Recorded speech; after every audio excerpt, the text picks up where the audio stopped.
Hello, my fellow YouTubers and subscribers, and welcome to my latest movie review, where today I review Nosferatu, the remake. Yeah, the 2024, well, for me, 2025. Technically, this was released at the end of 2024 in certain countries, but in the UK, we got it in January 2025, so the 2025 remake of Nosferatu, which is a classic horror movie that was made over 100 years ago. Yeah, I believe the original film was released, I think 1922, something like that. I've not actually seen it yet, so I will eventually watch it and compare the two versions, but for now, this is my review of the latest one. And I do have to slightly apologise for the lighting in this video. My bulb in my desk light has broken, and I haven't had time to replace it yet, so I have tried to turn up the brightness on my computer, and I've got the main light, but apologies for that, but I shall do my best. So this film is directed by Robert Eggars and stars Lily Rose Depp, Nicholas Hoult and Bill Skarsgard. A gothic tale of obsession between a haunted young woman and the terrifying vampire infatuated with her, causing untold horror in its wake. And by that, causing a plague. That's basically it. It's about a vampire who causes a plague because he's infatuated with a girl who he is trying to possess. That's basically it. So Nosferatu, I'm not really a guy that sort of loves horror. I will watch horror and I will try to enjoy it, but it's not my go-to genre.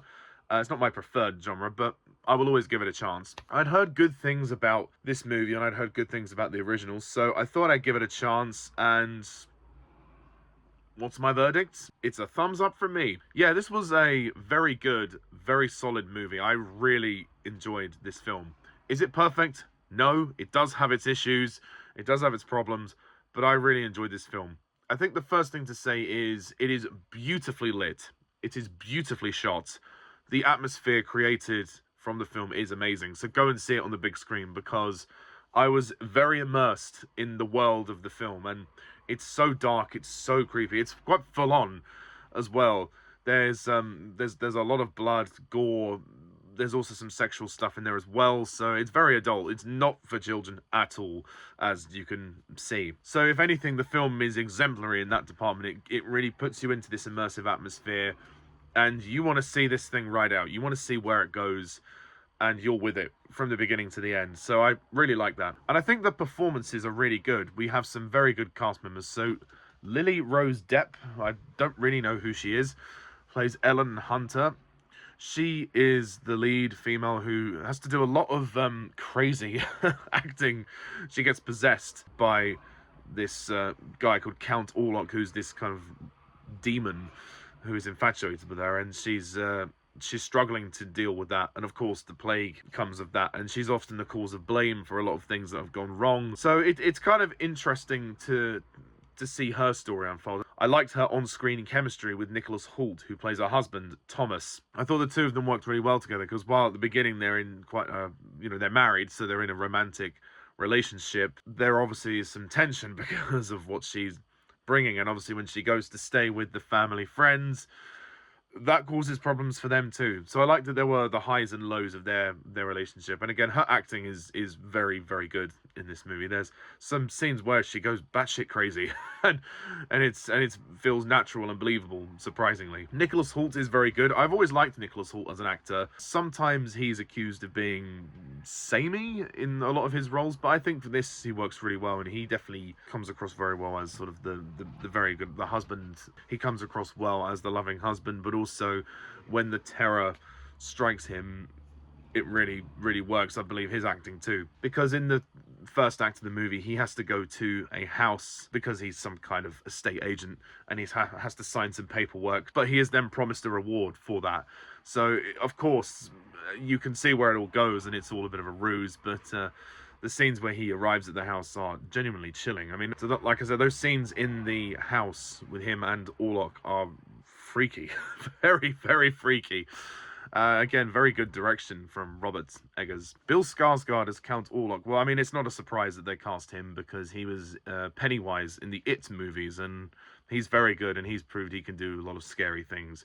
and they've made him look a lot older than he actually is. So credit to them for the special effects. The voice can sometimes be very slow and almost a bit too slow at times. In some ways it works. It keeps that kind of unsettling feeling, which I like. Aaron Taylor Johnson as Friedrich. He's good in this movie, and I think it definitely makes up for his performance in Craven. Not that he was the worst thing about Craven, but that movie was a hot mess. So thankfully he can start this year with a better note. And I really like his character. His character is almost a nice guy, a sort of nice family man who really goes through a lot of emotional grief in this movie.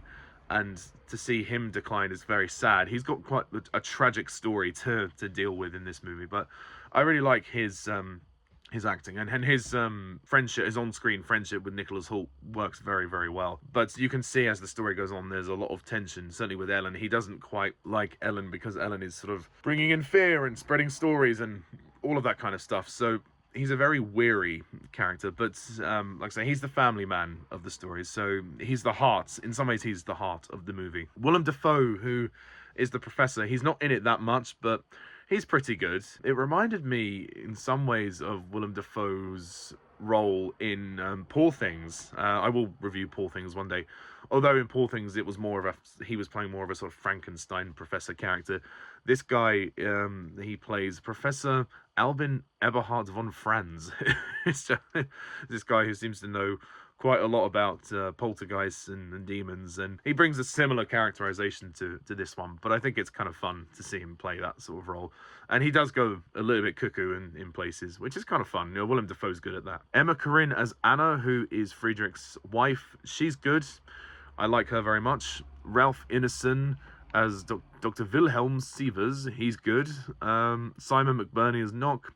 They're the main players of the film. They all do a really good job. If I have any flaws for this movie, I'd say it's definitely the pacing. I think the second act is a bit of a drag in places. There are times when I did find the momentum was really lost, and they take too long to ponder over the mystery about what the hell's going on and why the plague is starting and yada yada. It just feels like we could have cut this film down. This film is 2 hours 12 minutes, and it feels long. I think it would have benefited from being at least 20 minutes shorter, so then we could have tightened the second act, because it was moving well and I was intrigued, and then I did find myself getting a little bit bored, and thankfully it did pick up in the third act. But yeah, the pace is really what lets this down. The story is very thin. It's nothing complicated, but I think it's effective, and certainly the end of the film packs an emotional punch. Surprisingly, I was amazed at how much I felt the ending. I mean, I didn't shed any tears or anything, but I felt the impact of what they were trying to do,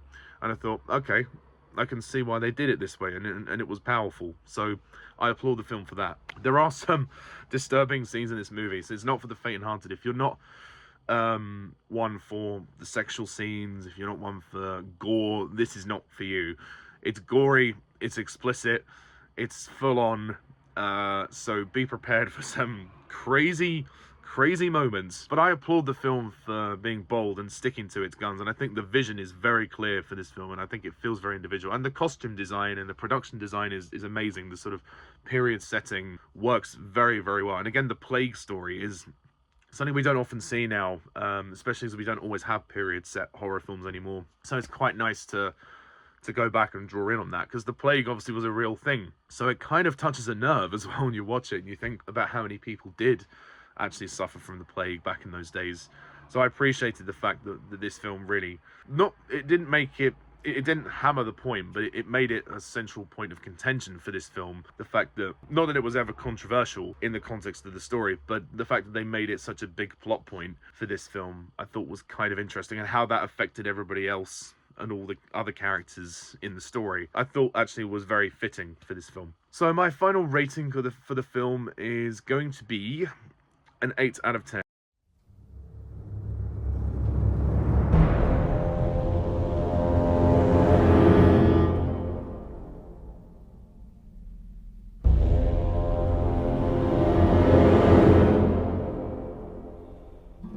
It's a solid effort.